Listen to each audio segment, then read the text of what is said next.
Okay, so we'll get started. Hello, thank you for coming. My name is Alexandria Scalise. I'm the program coordinator here at the Center for Arts and History. Today's program is planned in conjunction with the Timber Culture exhibition that we have on view at the center through January 27th.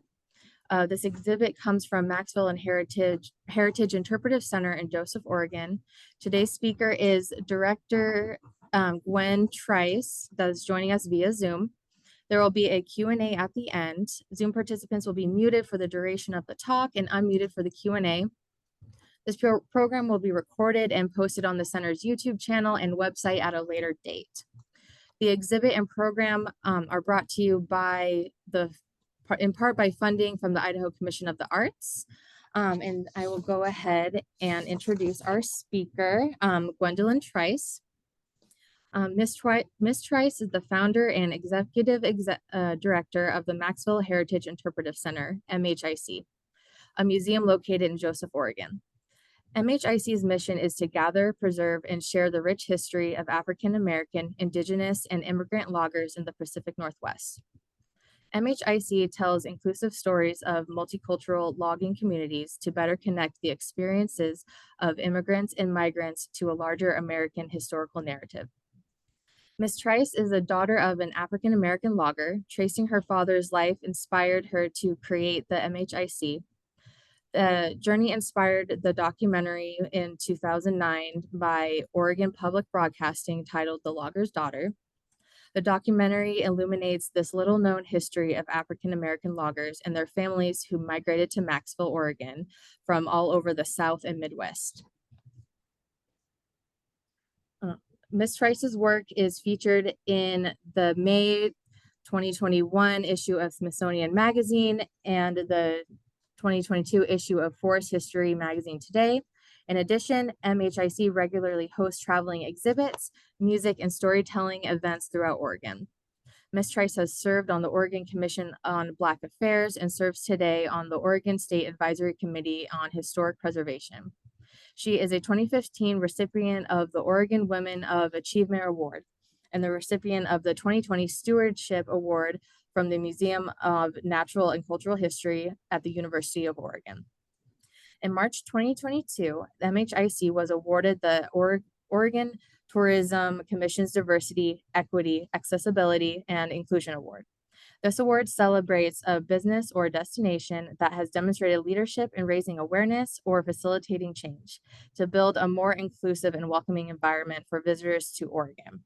In 2023, Governor Tina Kotek issued an official proclamation for the Maxville Centennial Celebration. June 3rd, moving forward, shall be celebrated as Maxville Day. Okay, just making sure I'm letting everyone in. And so please join me in welcoming Gwen Trice. Hi, everyone. Can you hear me okay? Thumbs up? Yeah. I get a big voice. I'm speaking from a long way away, and I was so excited to be there in person and not just talk with you about our work, but to talk with you after the presentation. And just due to the weather between Wallowa County and Lewiston, it's a little dicey. And I want to say safety first. I typically will drive wherever with, it's like, let's see if we can get through. But today I'm not doing that. We're just finally warming up to 23 degrees or so. And hopefully it'll get a tiny bit warmer, but it's thawing out a little bit after being in a deep freeze. But I'm so glad I get a chance to share the deep freeze and our weather and our common history with all of you. And thank you so much, Alexandria, for being a part of inviting us to have our exhibit there, as well as to be able to present and share. Really, it's just sharing my history. So really, I'm talking to extended family tonight. And so let's get into it. So do you have our PowerPoint up or? Yes, I will share my So screen right now. awesome. Thank you.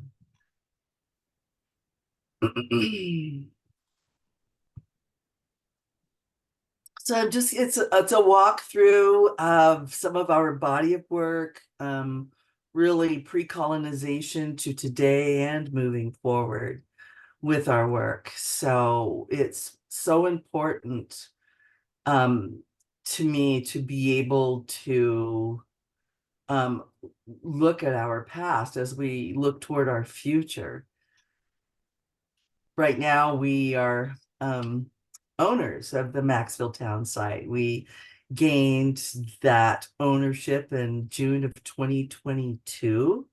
We were so fortunate to have two of our largest grantors in Oregon, my Memorial Trust and the Collins Foundation, which is a timber company family, and along with multiple individuals that helped us through our honorary acre program to purchase the site. And if you'll look behind me, that gives you a little view of what it looks like and some of our resources that we have in that space. It's located, I'll just keep talking till you're ready to start the. Sorry, I'm trying to your face Okay. up there too. I'll Yeah. just keep talking. I'll just keep talking. Um, that we have not only the original historic Maxville town site of about 96 acres, but we also have an additional amount of land that is timberland that surrounds it. And so we are so excited to be able to begin to look at our work in Joseph, connect it to our work at the Maxville town site, which is located in the lower area of our county, just above the town of Wallowa, about 14 miles up Promise Road. So the work that we do there, right now we are restoring the original administrative building that is 1,600 square feet, log structure that was there for 90 plus years. And the former landowners felt it was an attractive nuisance and that they wanted to get rid of it because it was a nuisance and it was a liability. And we had been working on that site with many students, lifelong learners from kindergarten through grad school students. We've had access to that site since early, 2006, 2007. We got really earnest about what the discoveries are in that space. It was a segregated town. And my family, my father and grandfather came in 1923 when that town was founded, and they came by boxcar from Pine Bluff, Arkansas. And my dad was 19 at that time. So thinking back, I'm not thinking back because I wasn't born yet. My mom wasn't even a twinkle in his eye at that point, but my father was born in 1904. I'm next to the youngest of seven children that were raised in La Grande, Oregon. And my mom met my father after Maxville. They got married. They met at um, they met on base in Florida at the PX. My mom was working at 19 years old in the PX, and my father was almost 40 at that point. And she said he was playing the piano, he was good looking, and he was single. So boy and girl met in Florida, and he would ultimately bring her back along with her siblings and her mother, that they all have lived their lives out in this region. So it's been just this ongoing story. Another component of that is my father was the first African American district commander of the American Legion in the state of Oregon. That was in the 50s, the mid to early 50s. And I remember going to the American Legion as a child and asking people to wear a poppy for the veterans, and being Miss Poppy on the float going down Adams Avenue in the middle of La Grande. So there's lots of fond memories and lots of hardship too of growing up as one of the few African-American folks in La Grande at that time. But well before I was born, La Grande had a thriving population as well. So many churches, many businesses that were Black owned, and the schools weren't segregated during that time. So that is some sort of baseline information that I'd like to share with you. So now. Yes, we can. Excellent.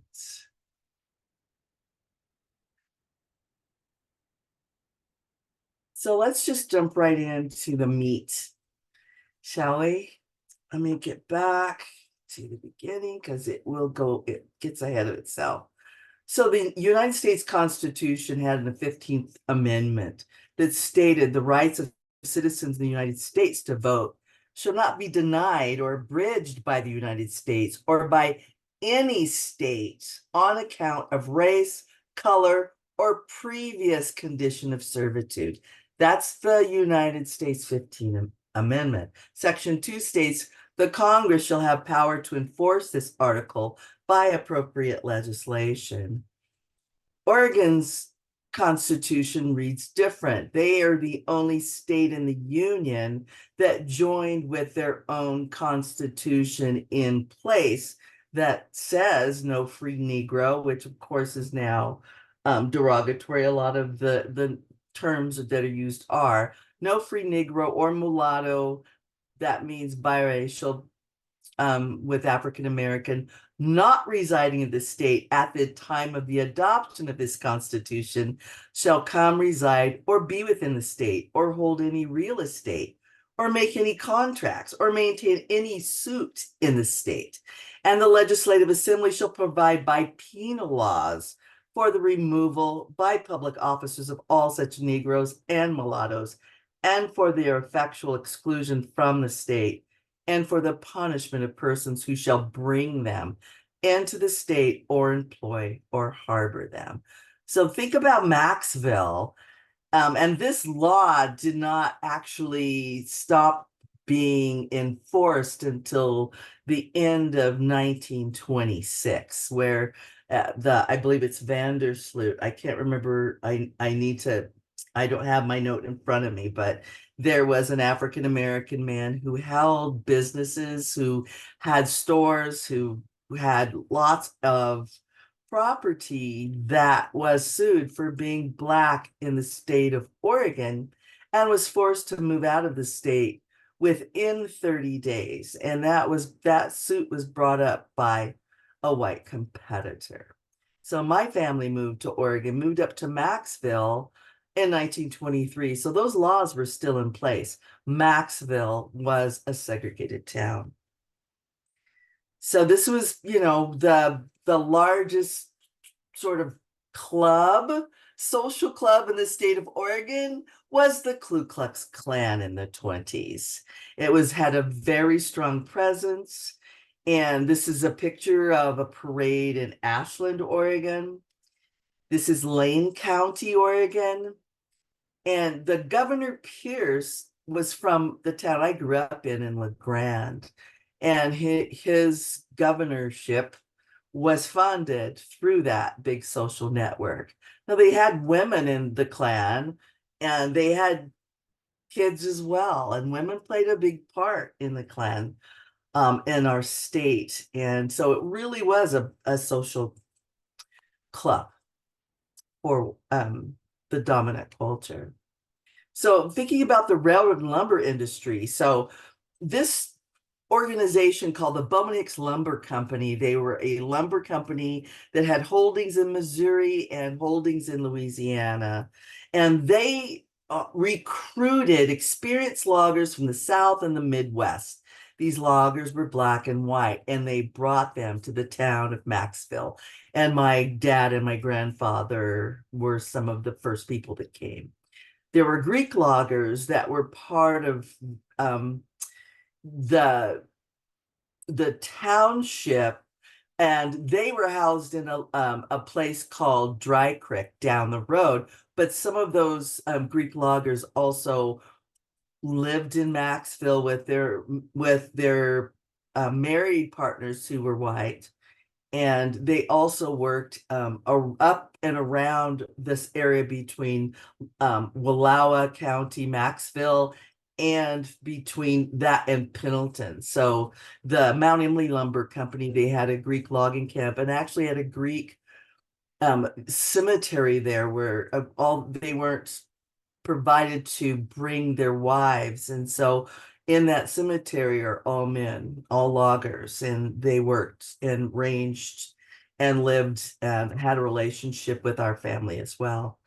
Vernonia was another logging community in Columbia County. They had 3 segregated quarters, just like Maxville was segregated. They had a Black, a Filipino, and a Japanese quarter in Vernonia. Now these seasoned lumberjacks, and they were very highly experienced in what they did. And keep in mind, they had workhorses at Maxville, but the men's bodies they were also an engine, and it had to have at least 6,000 calories to run that engine every day. So those loggers all got the best of the best food. Local providers, ranchers would bring the cattle in that had been slaughtered, and they would drag them in on their horses in pieces and bring them to the cooks' places. And it was a real, I won't say it was a big draw, but it was a draw out of the South. Black people were being hung from trees. Jim Crow was in the 1920s, how the United States really communicated. There were certain travel routes that Blacks just avoided certain states altogether. They had to do the back roads and couldn't use the bathrooms except for the Esso stations that were along the way. Not many in this part of the country. So the industry was bringing big revenue into Oregon communities and drew workers from many cultures. And Black loggers were a part of the Southern logging culture as well, but they were considered the competition and not allowed in the same unions, if there were unions at all. So Maxville was around from 1923 to 1933. So it was segregated. They had 2 baseball teams. They played separate from each other and played each other when they were on any off time that they might have had. But when they played other regional teams, they would team up and make sort of a super team that the Black and Whites played together for the Maxville Wildcats, and that was their name. And so they did have segregated schools as well. But after that company moved out of our community, those schools were combined, and I was really fortunate to be able to interview the teacher that taught both those kids together. And she was 97 when I interviewed her. So the Blacks relocated to Wallowa. A lot of them did after 1933. Now, some still lived there with the community, a smaller one, until the mid 1940s, but they didn't have the input from the Southern White Logging Company. Some moved to relocated to Wallowa. My family,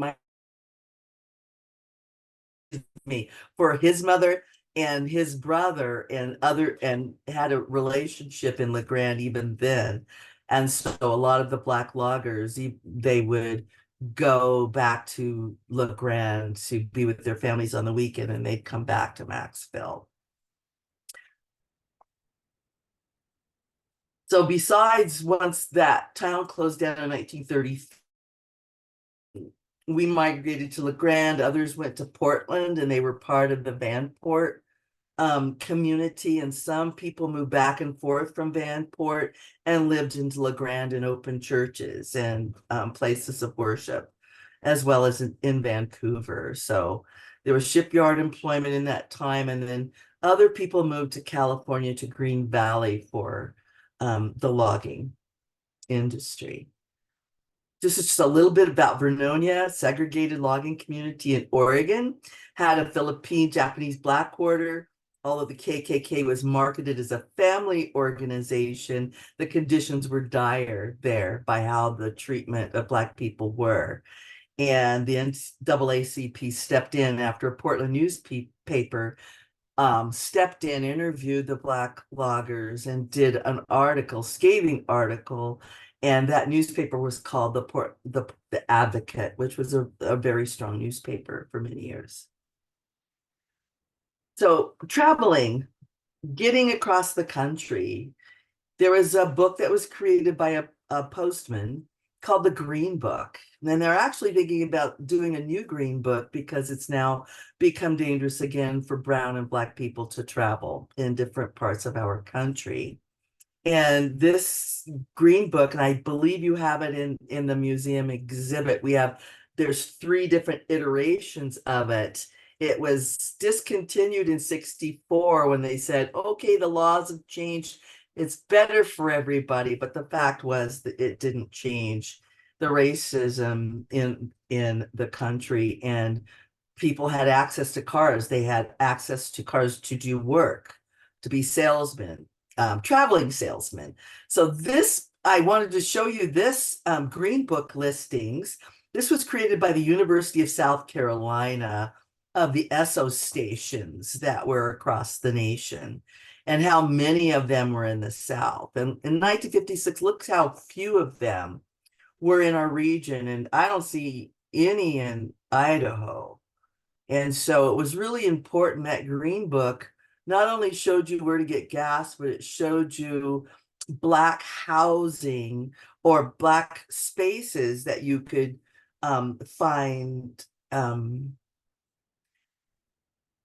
safety, staying overnight, if you needed medicine, if your car broke down, if you wanted to worship, if you wanted to cut your hair, all of those things. The Green Book listed places in there for Black people to stay. Now, my family wasn't in the Green Book, but I found out since I've been doing this work that my father wasn't an official listing, because as a small child, people knocked on our door all the time, and he would guide them to places to stay. He would guide them where not to stop to eat, to pack food through these spaces, carry your extra gas, carry your extra medicines, if you have babies, all of that. He maintained that. And I talked to my mom recently about this, and she says, well, how do you know about all that? I'm like, Mom, I'm doing all the footwork and reading, and I remember as a child. And then she recounted a story of a Black woman that came in on I don't know if it was called Amtrak, but she came in on the train,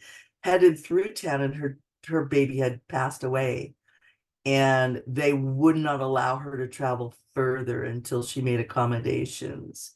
And my dad had a strong relationship with our community, and they knew who to call, so they called him, and he brought her to one of our local funeral homes to prepare her child so that she could continue her travel. And I just finding that out today, that gives me so much comfort. My dad took care of people of color in our community, but he also took care of our white allies as well. This is a book that I often read when I go and do presentations for young children. I bought this on Amazon, and it was stamped with a label on the inside of it that was withdrawn from the library system in Plano, Texas. And it's one of the most beautifully illustrated books. And it tells the story of this young girl's family traveling across the country to go see I believe it was her grandmother and aunt. It was an elder. And it makes me weep every time I read it, because I remember how I felt. And she talks about, why don't they like Black people. And who is Jim Crow? And in one place, her dad says, well, Jim Crow is not a person. It's a set of laws that states that Black and white people should not mingle in any way. It's a powerful story I recommend. So if you were traveling as a Black or brown person or cross country, like what would you need to get there? So we think about that because today we really don't need much. There's gas stations everywhere. There's even videos in the car. It's, pretty chill. But back then you needed extra gas cans. You had to pack extra food, your medicine, plan to sleep outdoors or in vehicles. And this was before REI. So you needed to be prepared for any possible thing that would confront you, or wild animal, you never know. So you had to carry your tools, oil and extra water, for your vehicle. And then you wanted to have that green book with you and a map, of course, a map. So the challenge is you have to travel the back roads. There are few Esso stations in the West. There were sundown laws that you drove in and it'd say, inward, don't let the sun hit you on your way out of town. So it wasn't just for Black people, it was for Indigenous people, it was for others as well. And so people have needed to understand what states to avoid, what areas to avoid for their safety and their longevity. There were very few public recreation sites. There maybe were one or two, but not on the west side of the country. And you had often things that would happen. You had breakdowns, flat tires, repairs, illness, and you really needed to have that guide and, any churches, any Black community to be able to help you through those. And then limited access to medical care because we weren't, for the most part, allowed in medical facilities. So I'll have a lot of great grandmothers that were um, either nurses or they were midwives, and they were part of that healthcare. Refuge. This is a church I grew up in La Grande. It was the Board Memorial Baptist Church, originally an African American church. It was constructed in 1920. I didn't know until I started this body of work that our longtime deacons, Esther Wilfong, Julius Coleman, they came to Oregon through the logging industry in Maxville, and they were loggers at the Maxville town site. And I grew up with them as members of our community to look up to. And these isolated churches along traveling routes provided guidance to travelers and hope and heart and prayer, all of those things that we look to in our lives as humans on the planet. So this is my father and one of the officers at the American Legion in La Grande. I just wanted to show you a picture that we were not registered, but he would not just talk to the African American folks that needed help. He was a strong conservationist, and he did lots of volunteer groups for saving the fingerling salmon and steelhead, and working with the tribes he was an avid fisherman, head of the Steelheaders Association, on the Marine Board, you know, sportsman fisherman his whole life. And that's how he fed our family. All of us children learned how to process elk, deer, pheasant, duck, chukar, all kinds of fish. And we had a walk-in meat locker built on the side of our house. And so that was a big part of what we learned about just being, I felt very rich as a person. We had food, and he shared with people that he knew that were in need in our community. This is a company photo of the loggers at Maxville. And what I love about this, it really gives you the picture of who these people were. So the gentlemen with the crosscut saws, they were called sawyers. Today, sawyers work in the buildings and they get tons of money.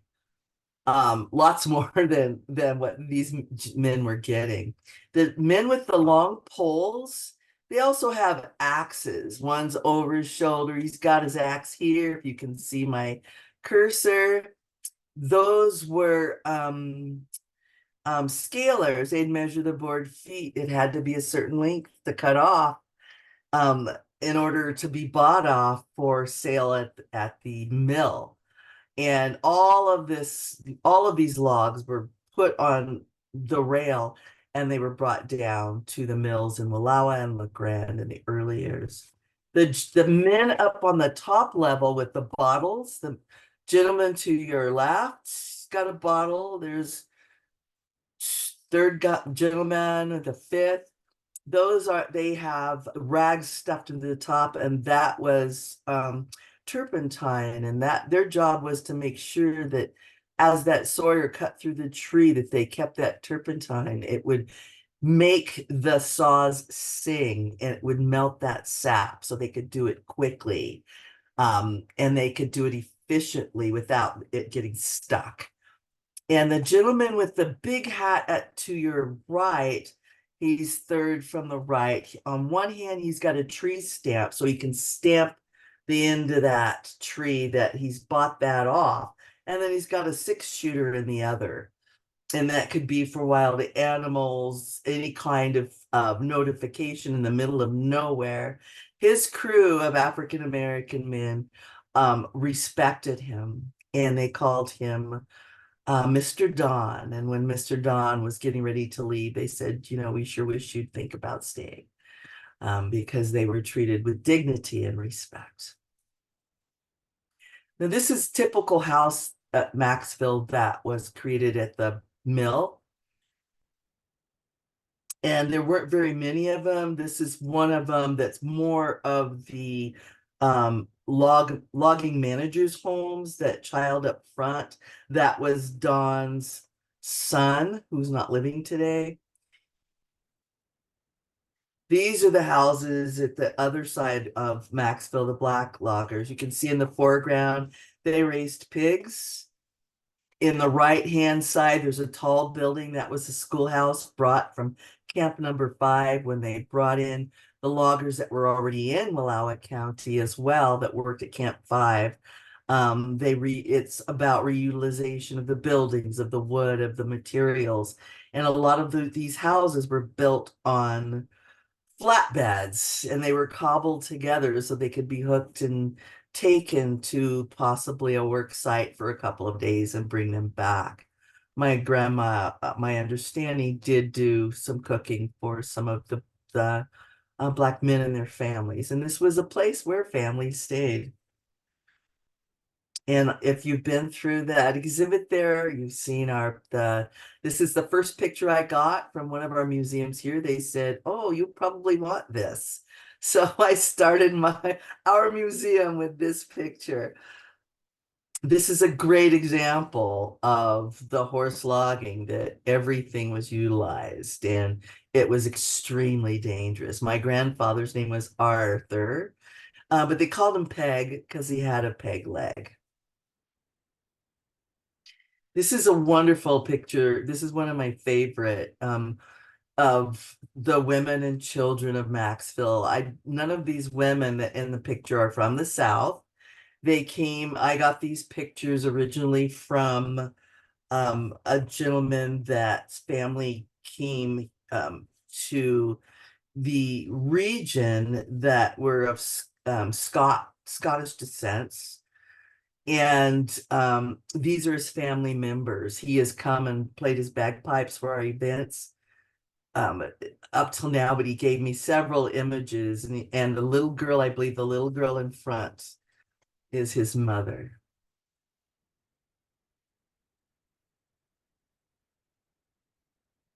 This is our actual picture of the Maxville baseball game that they were playing on site. And in our work doing archaeology, right behind me in the picture, and you can't see it now, I'll talk about it when my picture gets bigger, there's a big bush that's there. So take a look at center field. just think about center field right there and take a look at sort of the landscape. And then I will show you the land behind me that has that rise up there. And that's where the original Maxville baseball diamond was. So we've had access to the Maxville site since 2000 and boy, 2006 from the owners. It used to be owned by Forest Capital Partners, then Hancock. Now Hancock is named Manulife. But back in the day before Hancock, we used to have our Maxville gathering there, tours of the town site. We'd bring up the people hauler and the mules, and we would have people do we would have food and music and tours and logging games in that space. We did logging demonstrations during that time as well as the games that the gentleman sitting on the log is one of our good friends through Rotary and other folks through our civic organizations like the Lions Club and different groups that have supported our body of work over the years. And this was in the beginning when we just had a few little tents up.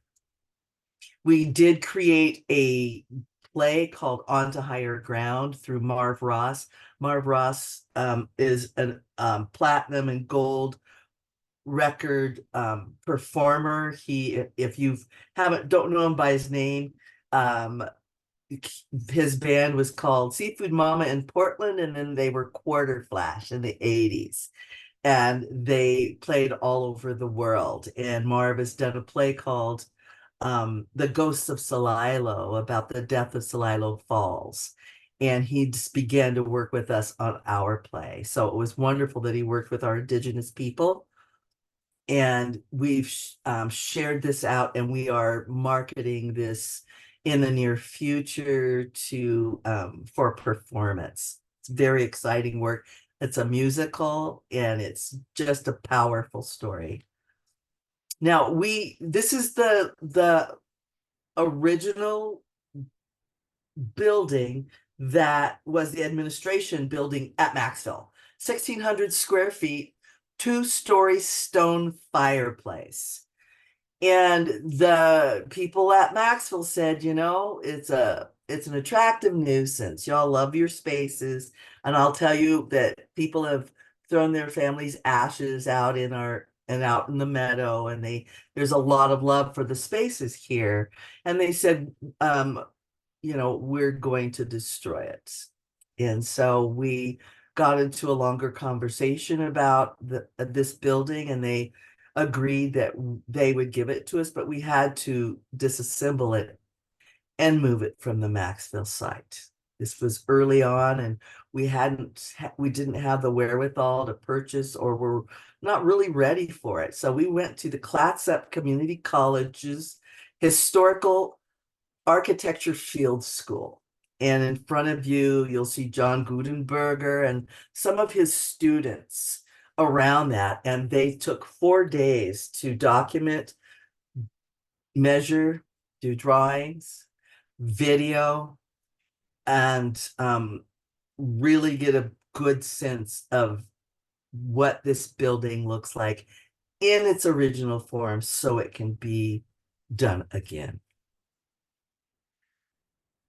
After they did that, we got a grant through the Kinsman Foundation to tag everything and then begin this dismantling process, which was really a beautiful piece. And I'm just so proud of the work that it was Bronson Log Home Builders. It's now BLH, same company.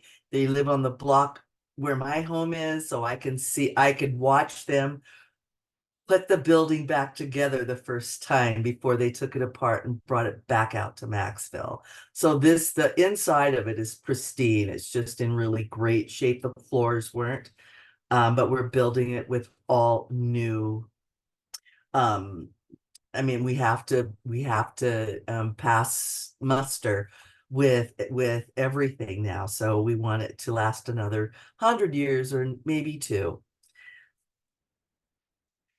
So we have been connected with Smithsonian since 2016. I've had an opportunity to travel and get training and learn a lot about the Smithsonian, our body of work. Through that, I got a National Interpretive Guide and interpreting African American history by filling that deficit of trained Black interpretive guides across the United States. So I was the first out of Oregon for that training.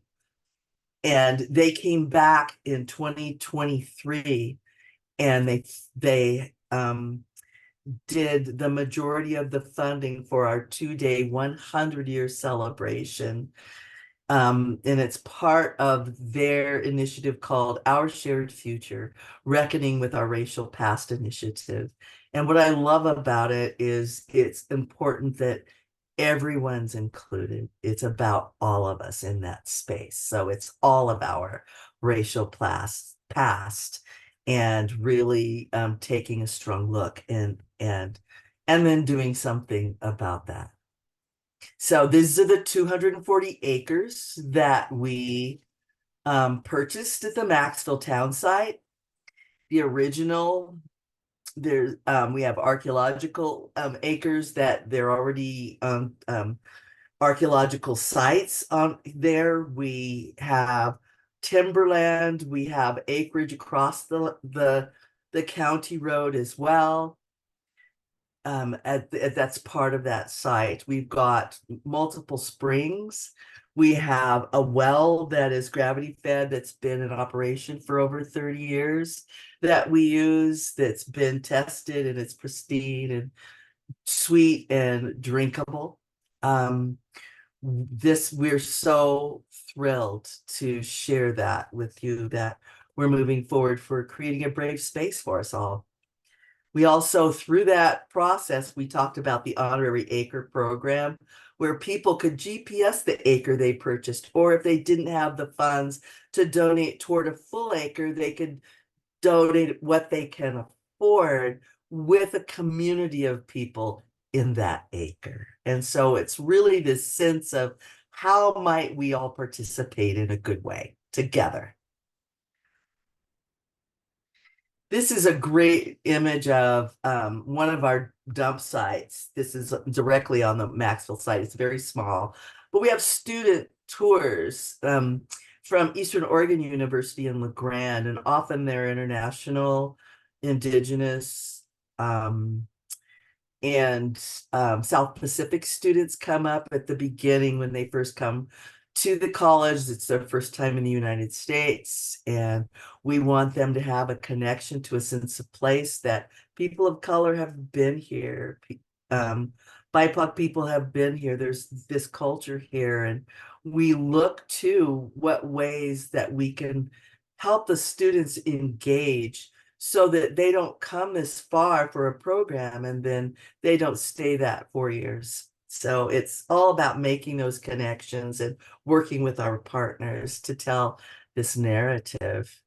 This is Rory Becker, who's really, he's an archaeologist, and he brings students up from EOU often,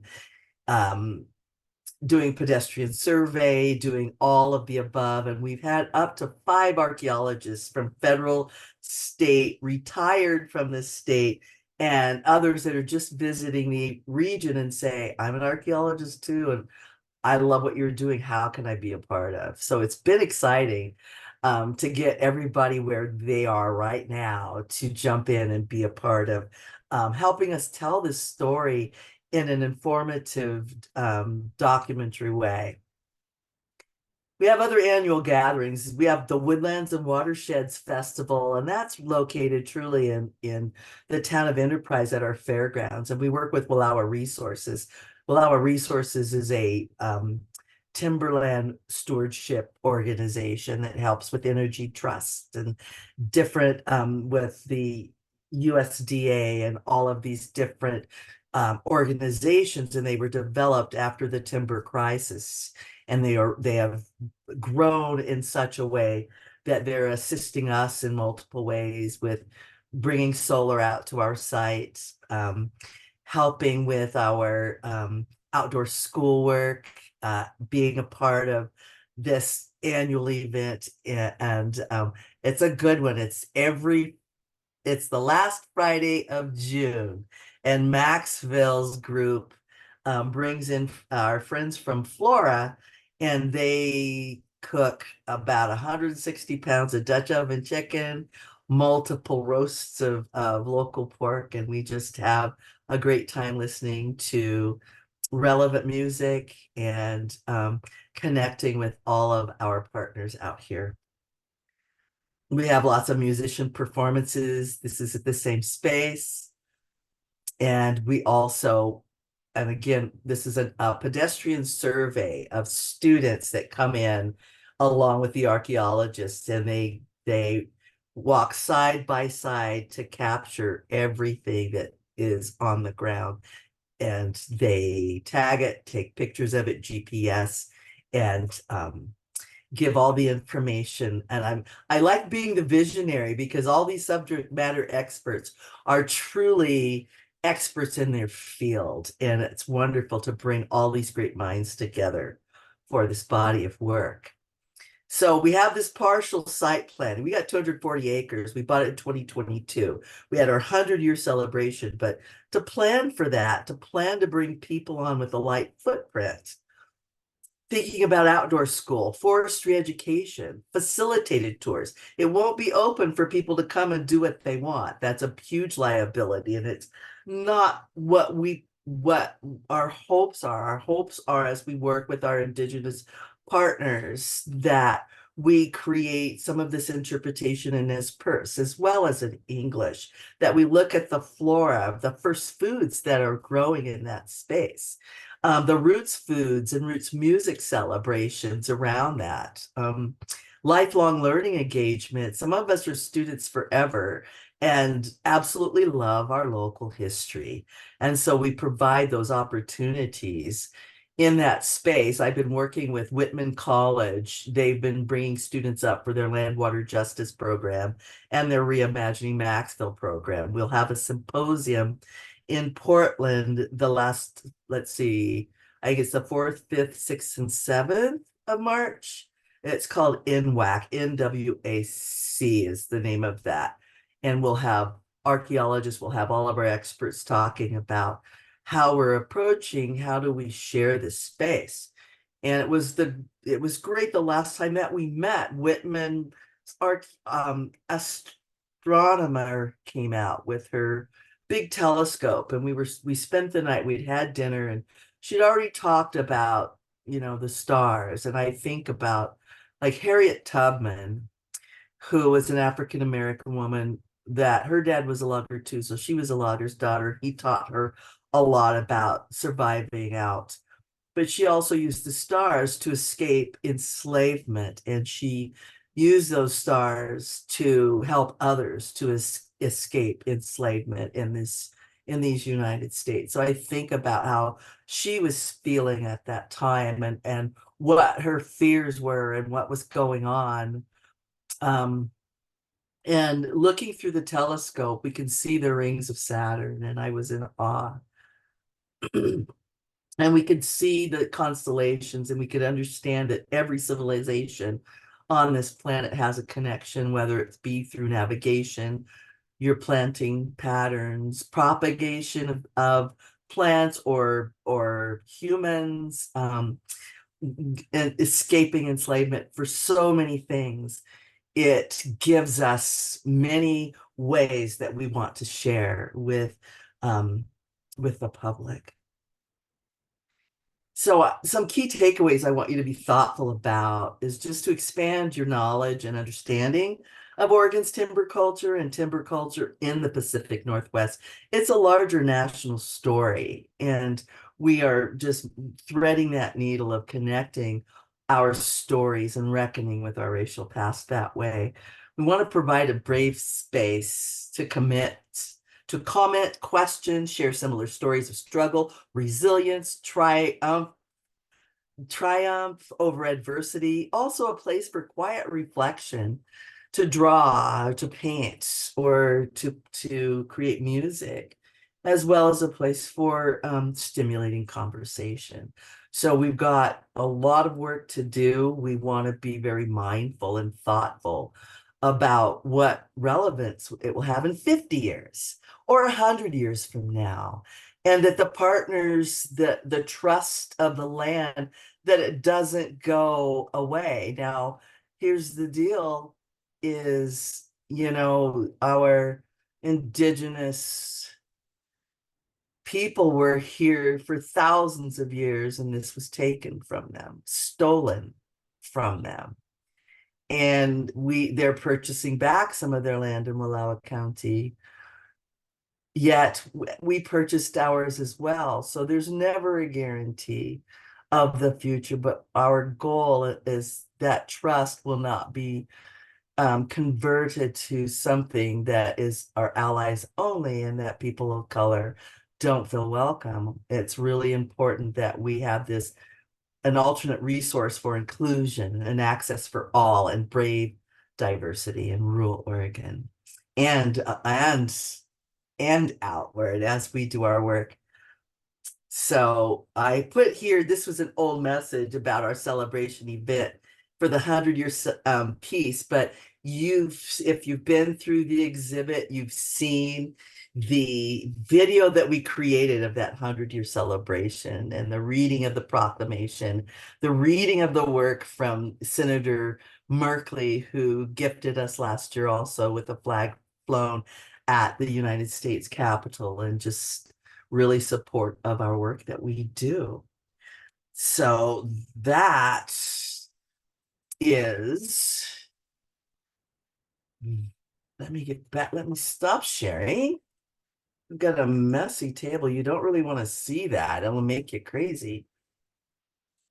So I would like to, I'm hoping that the video is queued up now. Yes. And that once we do the video, it's just 10 minutes. Let's see. It's just about 10 minutes long, and then let's open it up and have a conversation. Let's have some questions and answers. How does everyone feel on your end? Great. Good. Yeah? Would that be a good idea? Excellent. I look forward to that. Okay, we're getting the video. Share screen. It's shared. I see it. You just need to Okay. maximize it. Oh, you see it? Okay, perfect. Okay. Lucky Trice, Oops. Odell Sassonet, It started at the beginning. Julius Coleman. Okay.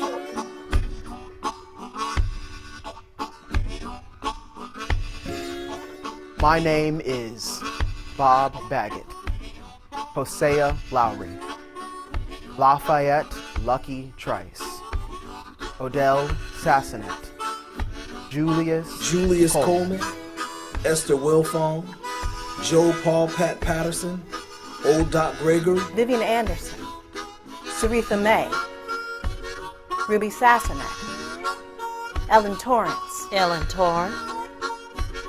Maddie Langsford, Ella Trice, Marion Hawthorne. I am not a ghost or an apparition. I'm a story. I'm a town called Maxville.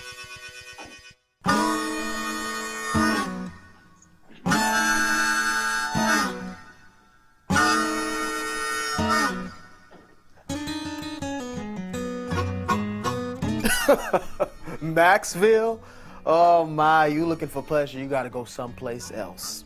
They work you 6 out of 7, from can't see to can't see. Leave in the pitch dark, get home in the pitch dark. Hard work, falling trees with a 2-man crosscut. We used to call them misery whips. I was partnered with Odell my first day. Man, he rode me without mercy. Used to call me green stuff. Say, hey, green stuff, you gotta stop riding that saw. You keep pushing, but you gotta learn to just pull. This here misery whip lives up to its name every time you push it, son. He say, at the end of your pull, you gotta ease up. I will feel your easing up, and then I pull. You pull. I pull. You pull. I pull. You pull. No pushing. He say if we're bucking right, it'll feel like we're cutting butter in July. If you push it, you'll warp it or worse. Then he stuck a finger in my chest and said, the first time today you push that whip, I'm throwing a handful of pebbles at you around a tree. Second time you push it, I'm chucking a tater-sized rock at you. You push that saw a third time today, green stuff, and I'm personally coming around the tree at you with a rock bigger than your old empty head. I sure do miss Odell.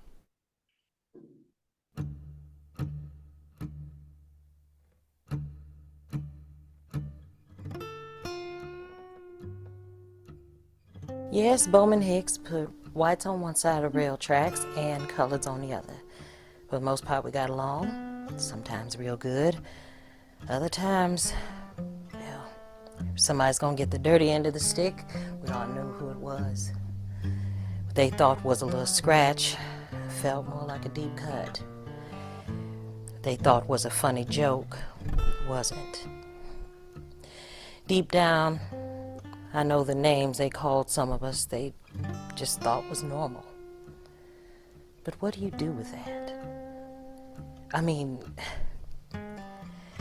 what do you call that feeling when a white friend that you really like, you hear them call your uncle or your cousin Midnight or Nigger Bob or Boy?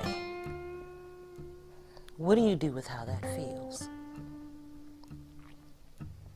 Up until Bowman Hicks left, our children wasn't allowed to go to school with theirs or go into their houses, but they played together. And all of the crew bosses and the supervisors, they were all white, as were the nice homes. Our menfolk played baseball separate at Maxville, 2 teams against each other, coloreds versus whites, and we whooped their tails real good. Them and any other team that played us well, until they wouldn't play us anymore. It wasn't until recently I heard that Maxville was the only segregated town here in Oregon. Well, none of us were gonna complain. I mean, we all needed the work. Not to mention, most of us was from the South anyway, where segregation was as common as breathing. And it wasn't gonna do no good to complain in a company town. I mean, I never thought to complain. When you're standing out in the pouring rain all your life, it never occurs to you to complain about getting wet.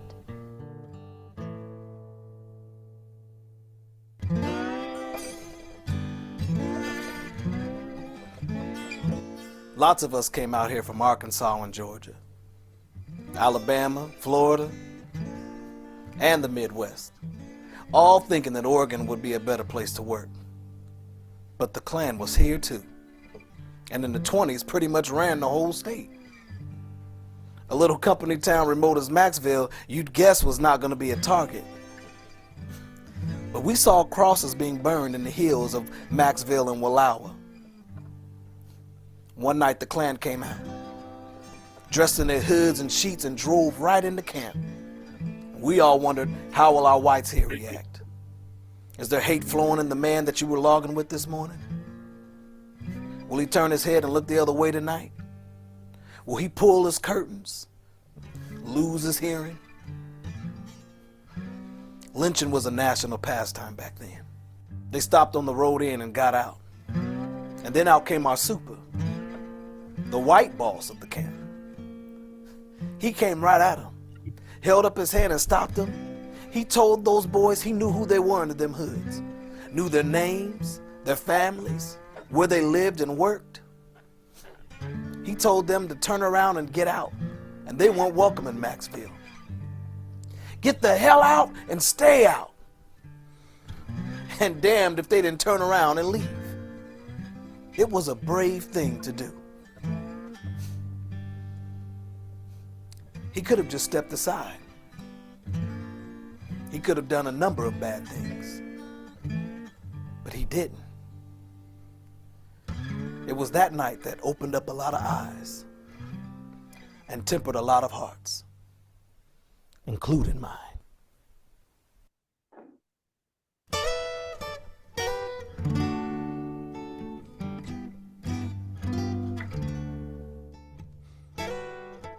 Maxville was just thin pickings. Even the houses weren't proper houses, just shy of being shacks, really. Built to fit on flatbed cars right on the tracks so they could move them to where the logging was. One door, one window, one room with a stovepipe hole out the side. No plumbing, no electricity. The only thing that we had lots of was bed bugs. Lots and lots of bed bugs. And not just in your bed, neither. I found one once at the bottom of my mush bowl, looking up at me. I was sure that I had just swallowed the rest of his family. Made me scream so. I scared the husband almost to death. Isn't it a gift from God? How we mostly lose the bad and store up the good, like us women in childbirth. How we somehow forget all the pain of our first, or else we'd never ever have our second. Bowman Hicks did everything they could to keep us apart. Except for the men working together, did everything they could to have us hauling water from different spigots or playing baseball on separate teams. The thing is, when you got folks struggling all together, folks start caring and listening, and stories get shared.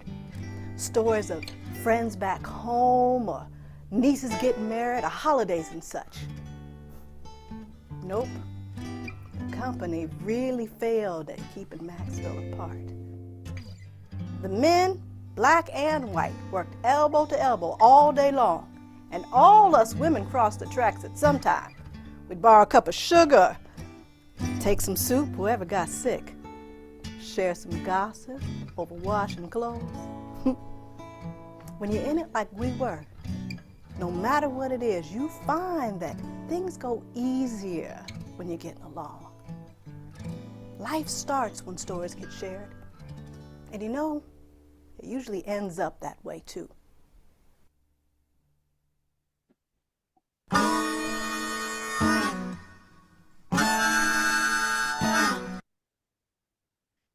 All right.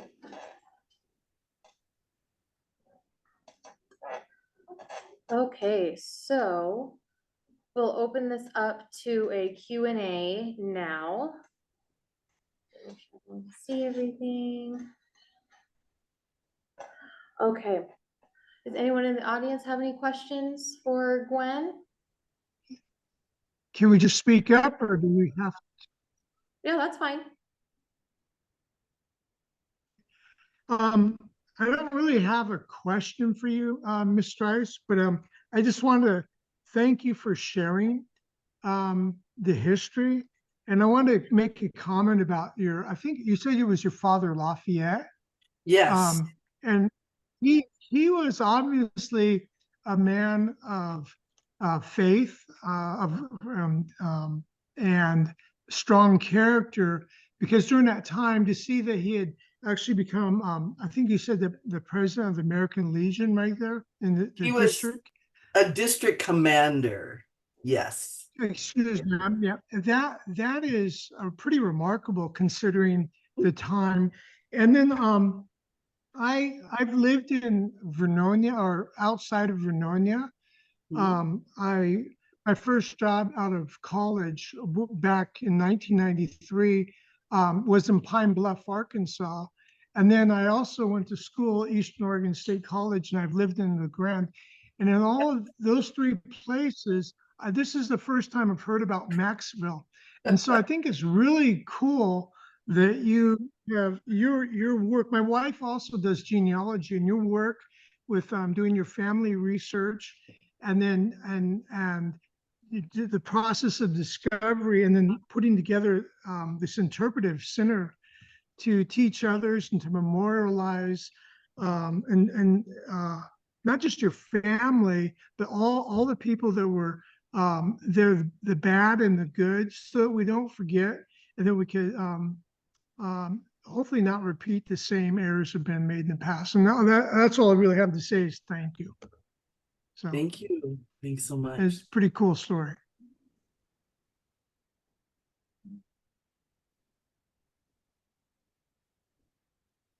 Any other questions, comments? Okay, Josie, yes.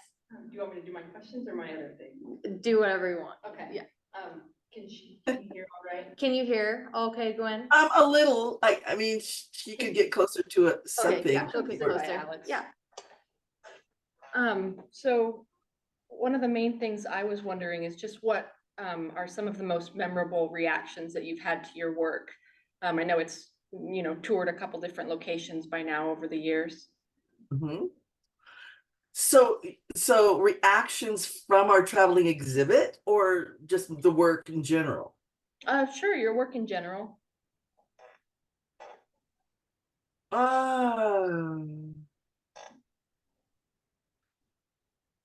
You know, one of them was when I decided I was coming back and forth from Seattle. I was traveling here almost every other weekend.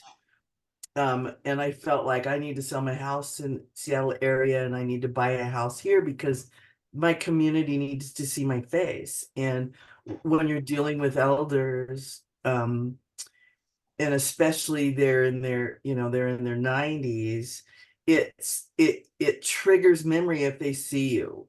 And so like we'll watch The Logger's Daughter, we'll do something together, then you come back and those memories are triggered and they're telling things that their adult children are going, why don't I know this? Why my dad never said, or my mom never said that. They tell the same stories all the time.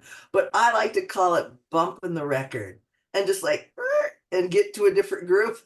And so you can hear new information that's in the brain. And truly, we're not taught to talk to our elders. Had I known, of course, my dad was in his mid to late 50s when I was born.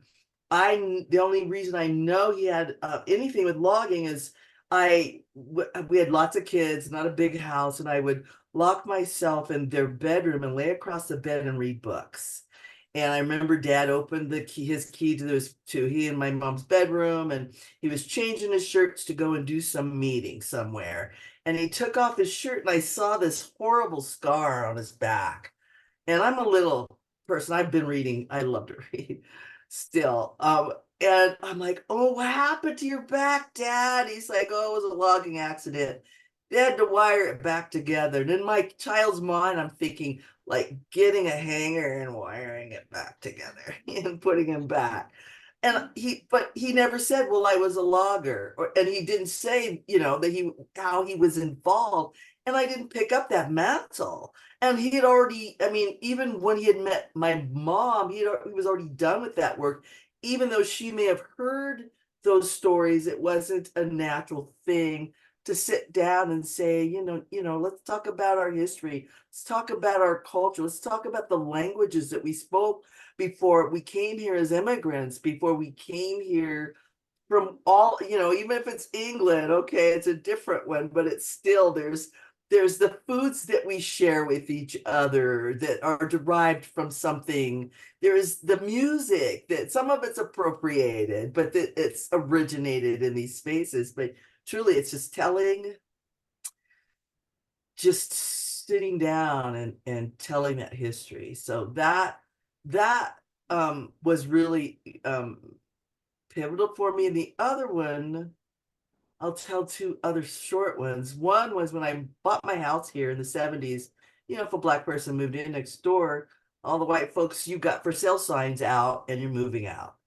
And so when I bought my house, I knew when I was 14, I was going to move to Wallowa County. Didn't know my history here yet, but I'm like, I'd been here with my earth science teacher. We had backpacked for several days with the class, and I fell in love with the land. And I've always ridden horses with my girlfriends growing up, and I've always had this connection, and I just had this plan in my head. I knew it wasn't safe to come think about it earlier, but I said, someday I'm going to go in and claim what's mine. I'm going to go in and move it to Loudoun County. I want to live my life there. And so when I moved in, I would bring the boxes from the garage in the back of the house to the house until the two women on either side of me popped up and said, hi. And they were hanging their laundry out. And the elder one said, are you related to Art Trice? I'm like, well, yeah, that's my brother. And he goes, he married my niece. We've got these, nephews. She had more pictures of my nephews than I have. So it was like I moved next door to people that loved me already. And that was amazing to me. And I'm sure in 1965, when they got married, they were calling us the N-word. I can guarantee you that was happening. But they've grown and they've evolved in some way. And so it wasn't happening that way. And I thought, well, I'm not going to, I sat on my front porch one day and I'm like, I'm not sitting out here because people are going to like wreck their cars going. And so I got a knock on the front door one day and I'm like, okay, who is this? And it was an elder gentleman across the street. And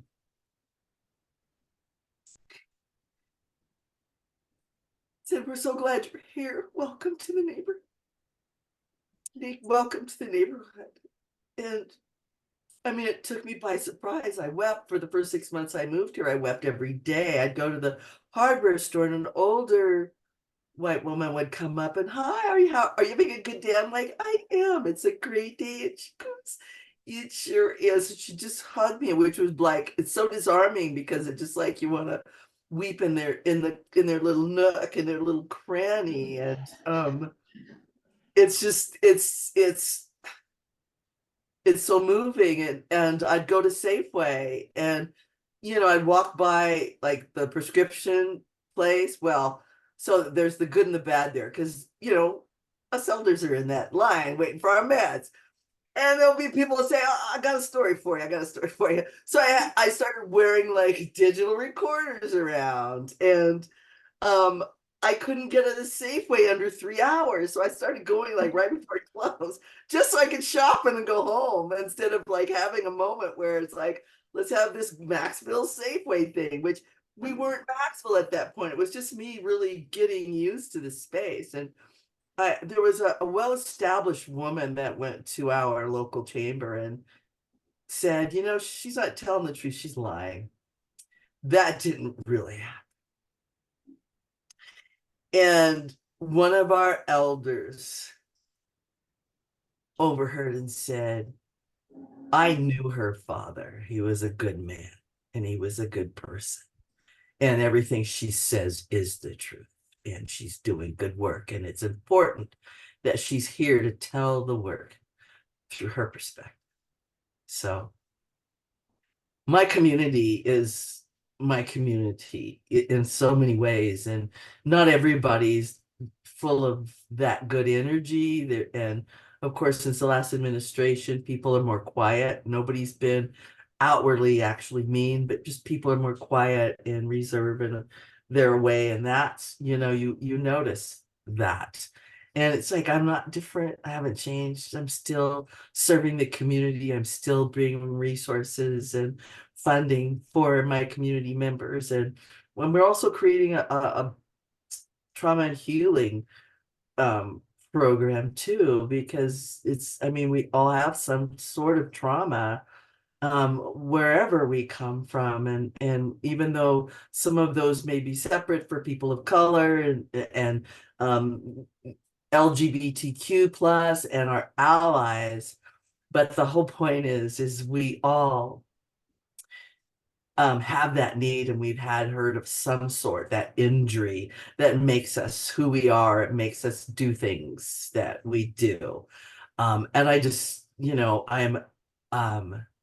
I've been called a Pollyanna, and I kind of am okay with that. I sleep well at night to serve my community, to serve my family to the best of my ability, and to build that connection to the land for those that don't have an often chance or haven't ever set their feet on in the middle of a forested landscape, and they live in our cities. We have lots of schools that come from different parts of the state too. So it's wonderful. I feel honored to be a part of something that's bigger than me, and all of our partners are just amazing human beings on the planet. And it just, it's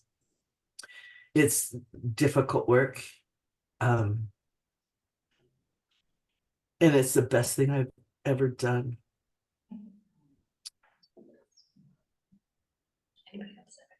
Any other questions? No? Okay. All right, we'll wrap it up. Josie wants to share something real quick. So you interviewed Orvella Hafer at length for your documentary in 2009, and Orvella was actually my aunt, and I didn't know that she was in this exhibit, or was included in this work at all until it got here, and I watched the video over Thanksgiving break and saw her in it, and we have the same last name. My name is Josie Hafer, so I immediately got a hold of my family and said, she's in this documentary, did you know that? And they said, oh yeah, she was an avid historian. So Yeah. Josie, I have an Orvella and Myrna story. And is when I first started going up to the Promise reunion, someone said, your people are from up there. You ought to go and find out about it. I'm like, what do you know about my people?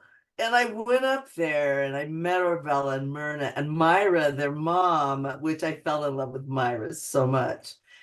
And they invited me to the Promise reunion that year and introduced me to it's because of Orvella and Myrna that I'm on this track today, because what they did was they introduced me to the group and they said, Gwen's gonna come, or there's a person coming, she's gonna be the last person we introduce you to. But once everybody heard my name, everybody knew who my dad was and the family was. And then Myrna gave me a book. It was tied in big orange yarn that everything was mimeographed off or printed, for today's words. She called it mimeograph. They copied everything that they had an idea about Maxville, and then their own stories. And she goes, okay, Gwen, it's your turn to carry the history. So missing Myrna, missing Orvella, missing Myrna, missing the family, just that loved me. They put their arms around me and they loved me through the beginning of this process, and I had no idea where it would go. So Josie, yeah. Well, thank you so much, Gwen. That was wonderful. Thank you for sharing with us everything about Maxville and timber culture and your family's heritage. That was wonderful and very insightful. And thank you for everyone who participated and came in and braved the weather and stayed through all the technical difficulties. That was amazing. So thank you, everyone.